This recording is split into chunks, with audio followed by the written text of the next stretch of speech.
Hi everybody, GXW here. Today I'm doing a quick couple of videos. The first one will be kind of a review of my Osprey Quasar light day pack. The reason I'm doing this video specifically is because I'm trying to show people that you don't need a large or huge pack in order to have an effective bug out bag slash prep bag. They're about $70 to $80. But this bag is top flight. Osprey is awesome to deal with. They have essentially an unlimited, no BS warranty at all times. Basically, for the life of the bag, anything you could do to it, they just will fix it or replace it. I'll also give you guys a quick overview of my experience with using this bag in the heavy wet. I do not have the rainfly option, which was $25 for what amounted to a ripstop nylon waterproof sleeve, and what I did instead. I won't be getting into detail of every feature that this day pack has.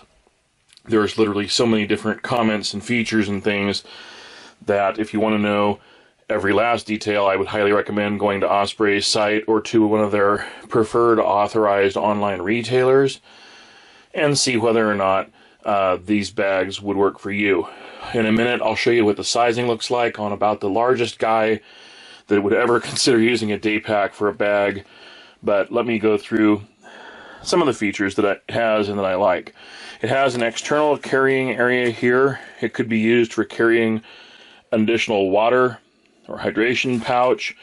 It is useful for strapping small amounts of external gear, and it zips down by pulling in the typical compression clamp. It isn't super heavy duty, but anything that weighed 5 or 10 pounds or less could easily be put in that outer sling. This pocket here does not go all the way down for depth. It's large enough for a small paperback book or your wallet, your keys, cell phone charger, or a pocket camera. And it has these two heavily rubberized, strong pieces of strapping. You could use them for clipping a lanyard and a lightweight piece of hardware too, but I wouldn't use it for anything that weighed more than a couple, 3 pounds, plus that puts the weight further up. This is the lower loop, the base. There is no ultra heavy rubberized base plate to this bag, but then again, it is a day pack. It has water bottle pockets, which are quite deep. I'd say they're probably 8 or 9 inches high on both sides. I've tested these with a bottle as big as my, hold on a second guys, I've tested this with my hydro flask, which is the large size hydro flask, and it actually does fit. Let me see if I can put it in there. Alright, there we go. This is, like I said, a large hydro flask. It's not the 64-ounce monster, but this is the 32-ounce insulated, normal, standard hydro flask water bottle. This strap here, used for compression, can also be used to help restrain the water bottle. I wouldn't necessarily put a water bottle this size in here ideally. A smaller, more compact bottle or 20-ounce bottles is probably what they're intending, although there's no reason to feel like this piece of elastic is weak in any way, shape, or form. It feels pretty solid and pretty useful, and I've had no difficulty carrying one on either side or just a single. Inside this front cover, past that pocket we looked at earlier, there is separators for personal belongings, pens, pads, several pockets up top. These all have some elasticity, if not, tons, but they do have some. And you can see I have a Columbia River knife and tool, titanium spork, and camp stove tool in there, as well as a pocket knife and such. It's perfect for carrying miscellaneous. I would put any papers or backup stuff that I wanted to carry with me or would need in an oh shit situation, extra medications. I've got a, cheap nano flashlight, but with enough battery power to run for a couple hours.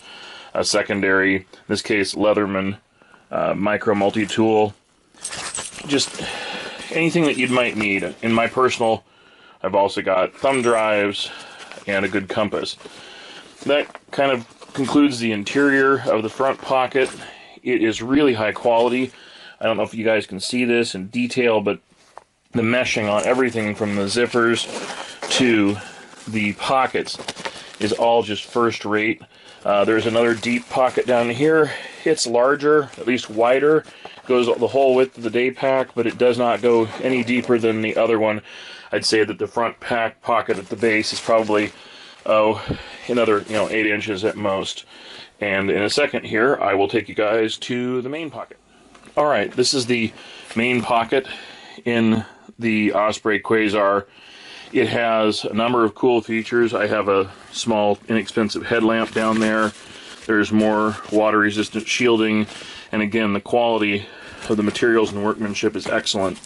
This interior contains a large pocket. It's probably a foot tall by the full width of the bag, and it has a sleeve pocket behind it. It also has a front and back padded laptop or large tablet pocket in addition, and of course it has the full width of the bag down there. I'm going to put a standard, we call them biker rolls or bug out rolls, and in another video I'll show you how to make these. They're super easy. It keeps a lot of the pain in the butt stuff out of packing, especially in packing in day packs.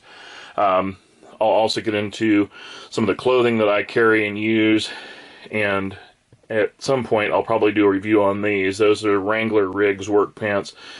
But for the moment, I'll use this as an example. This is a one-day roll. It contains a pair of socks, a full-size short-sleeve t-shirt, which for me, believe me, is huge. I am a 4XLT, as well as a pair of underpants.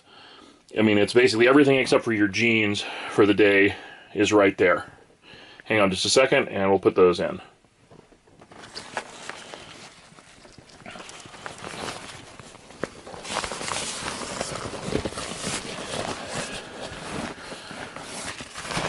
So I can comfortably put that down the bottom. There is countably space for at least 3 or 4 days worth of those rolls, plus one pair of heavy pants like these and one pair of sweatpants or lightweight cotton or mesh net style pants, as well as shorts and whatnot. I have successfully packed this bag for as much as 4 days out with adequate overgarments, including the ability to put a hoodie, heavy jeans, sweatpants, underpants, swim trunks, and then 4 of those rolls in the main pocket of the bag when not carrying a backpack, or not carrying a laptop. If you're going to have only your tablet or cell phone and small camera, you can put 4 days in here. I would say you can put an honest 3 days in there and still carry your laptop or other ancillary gear in the bag. I'll flip it over on the back. Again, the quality is outstanding. The pads are very reasonable. The straps go very wide, although I do not use this strap, which you'll see when I put it on here in a moment. The reason, I am just too big around the middle, and even if I wasn't overweight, which I am, the bag's center strap doesn't look like it'll go bigger than maybe a 38-inch waist at most, and I'm like a 46, so that obviously doesn't work. However, everything else does, even on my significant size. It also sits quite well. I was really worried about how this bag would sit on my body, given how tall and heavy I am. In the end, that hasn't proven to be a problem at all. It has fit me just fine, and when it's lightly to moderately loaded, you don't even notice that the bag is there, which is exactly what you want for something that's for daily use. If you can afford it, these bags are awesome. Yeah, they're expensive, but they're not so expensive as to be unobtainium to most people. And there are knockoffs. I mean, you can get Chinese or just discount knockoff copies for the neighborhood of between $25 and $40 probably for a fairly good clone. However, the original is outstanding, and I can highly recommend them, especially given their no questions asked warranty. They make bags from as small as this, actually smaller, all the way up through huge, massive 105 liter multi-day packs that you definitely would know you were carrying. Here in a second, I will show you a couple other features, comment about the rain cover, and then everybody gets to see me wearing it, and believe me, it looks like I'm carrying a handbag as tall as I am. A quick note about waterproofing. This bag is not waterproof without a rain fly. It is, however, highly water resistant. I ride motorcycles, and I have used this as a quick back bag on my motorcycle and taken very long trips with it. And I can tell you that the only time I have ever had rain get inside or affect anything inside this bag was when I got caught in a sleet downpour on the border of Idaho, where it was raining so heavily that I pulled my motorcycle off to the side after having surfed along the edge of the road for several miles to reach a rest stop, just drenched. The face shield on my helmet was so covered with ice and water that you couldn't see to operate the bike to go anywhere, even if I could have ridden, which of course in those conditions you really can't. I had to sit basically in the pouring rain at the rest stop with ice, sleet, and rain coming down for about an hour, just nonstop. And then when I got going again, the wind at 60, 70 miles an hour whipping through everywhere was just as bad. I mean, it kept pushing more rain onto me, and I finally rode out and through the storm into the clear. And even then, the only places that got wet were nothing. This front pocket didn't get wet inside. The main pocket where a laptop would be did not get wet inside. This front pocket, hang on just a moment.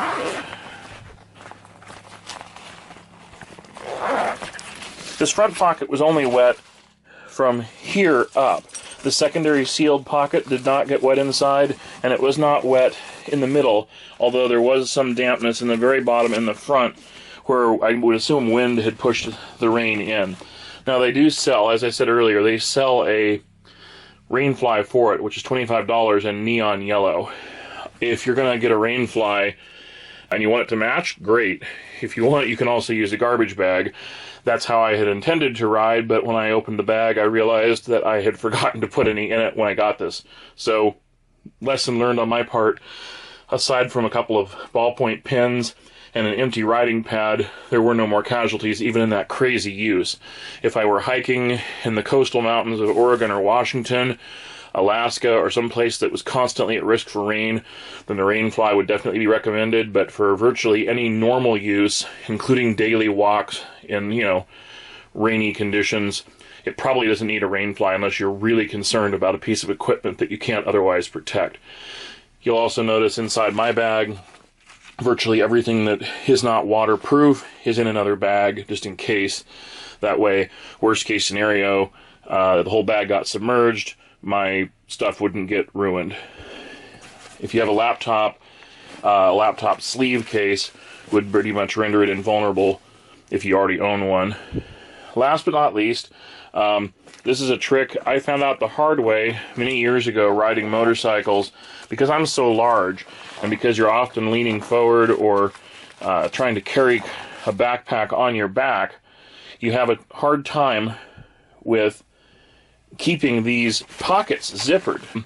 I one time rode from Portland, Oregon over to Eastern Oregon. At the end of my 5-hour trip, every single one of the zippers on my backpack that I had at the time was wide open. I'm lucky I didn't lose my clothes and belongings, because just me shifting around, the bike, the weather, the wind, and everything else resulted in pretty significant stress that opened the zippers.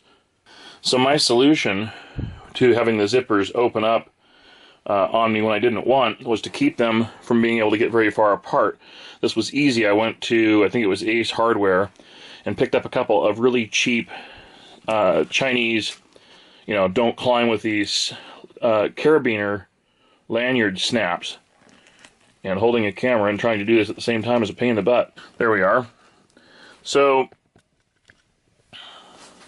with this attached like this, these two zippers can move around, but the most they can open is about, 2.5 inches. And you could use something tighter, of course, but I use these carabiners on every pair of zippers on the bag, ensuring that there's no way for the zippered pockets to come open when you're, either moving through heavy material or riding a motorcycle or whatnot. And you can even use them on singles. Like in this case, I could put one right here, and it would prevent this zippered pocket from coming open, or in this case, it would prevent it from going closed. But you can zip it shut, clip it together, and these pockets can't come open. All right, last but not least in this review, I will put the bag on and let you all see what it looks like on me. These really will fit virtually anybody. I had my daughter try it on. She's 10 years old. She's very tall, but very skinny. And I've put it on. I'm 6'6" and 360 pounds. And I've had several other people try it on, and everybody is able to put this bag on and comfortably hoist it to their shoulders, although in my case, of course, the waist strap does not work. Alright, I'm hardly a fitness model. Like I said, I'm 6'6", about 350. Ironically, this upper strap will latch just fine, even on me. But it sits properly.